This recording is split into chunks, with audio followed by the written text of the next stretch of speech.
कौन हो तुम और तुम मेरे कक्ष में कैसे आए? तभी वो नकाबपोश हाथ में तलवार लिए हुए वहाँ से भाग गया।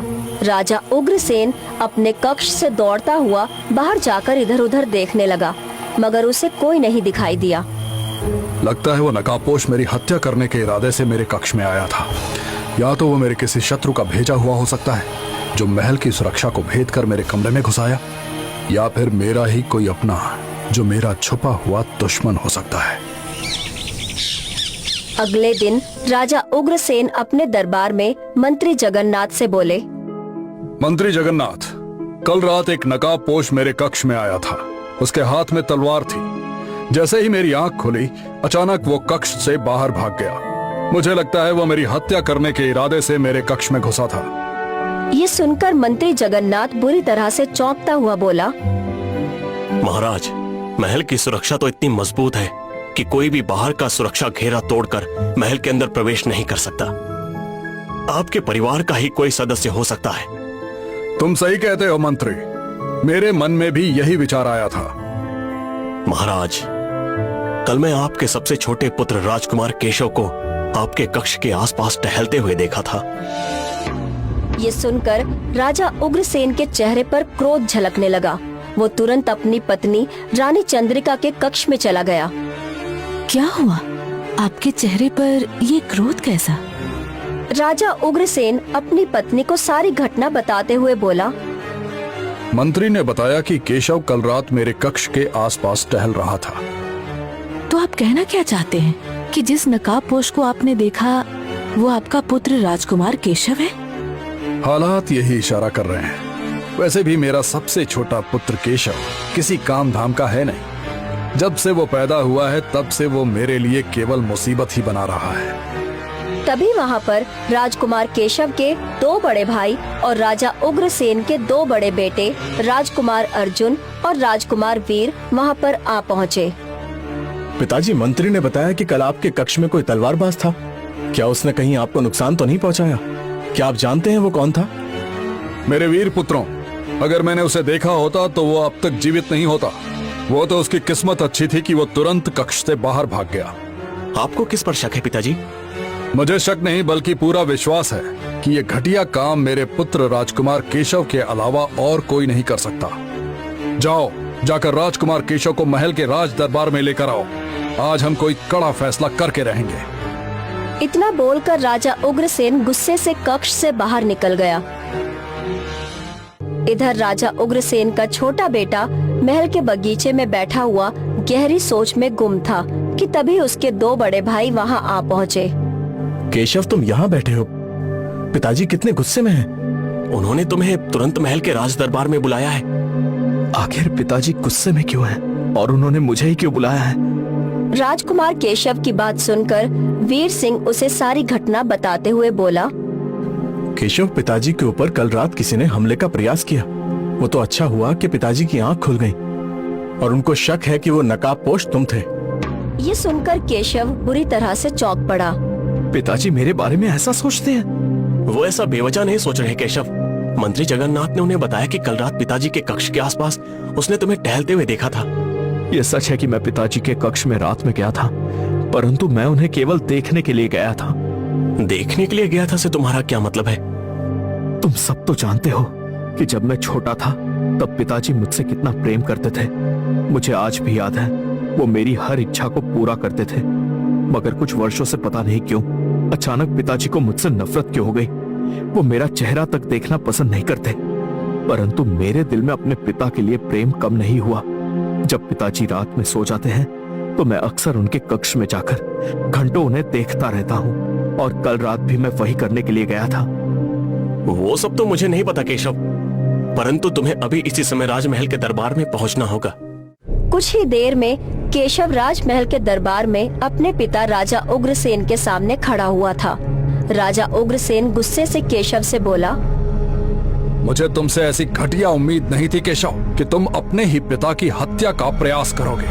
क्या तुम कल रात मेरे कक्ष के आसपास नहीं मंडरा रहे थे?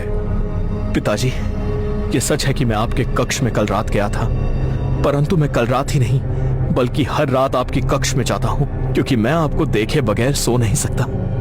बकवास बंद करो केशव।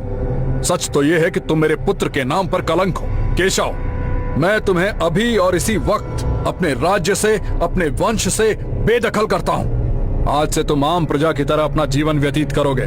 जाओ, इसी वक्त यहाँ से निकल जाओ। अपने पिता की बात सुनकर केशव की आंखों में आंसू आ गए और वो धीरे धीरे कदमों से राजमहल से बाहर निकल गया और राजमहल से बहुत दूर जाकर एक पेड़ के छाया में बैठकर रोते हुए अपने आप से बोला, ये तो बिल्कुल सही न्याय नहीं हुआ पिताजी। हर बार की तरह इस बार भी आपने मेरी बात पर विश्वास नहीं किया। परंतु मुझे इस बात का बिल्कुल भी अफसोस नहीं कि आपने मुझे राजमहल से बेदखल कर दिया। अफसोस तो मुझे इस बात का है कि आपने मुझे अपने वंश से ही बेदखल कर दिया। लेकिन मैं फिर भी आपके आदेश का पालन करूंगा। मैं आज से अपना जीवन आम इंसानों की तरह व्यतीत करूंगा। कुछ देर बाद केशव को भूख लगने लगी। मुझे तो बहुत तेजी से भूख लग रही है। अब मैं कोई राजकुमार तो नहीं हूँ। रोटी खाने के लिए मुझे अब मेहनत करनी पड़ेगी।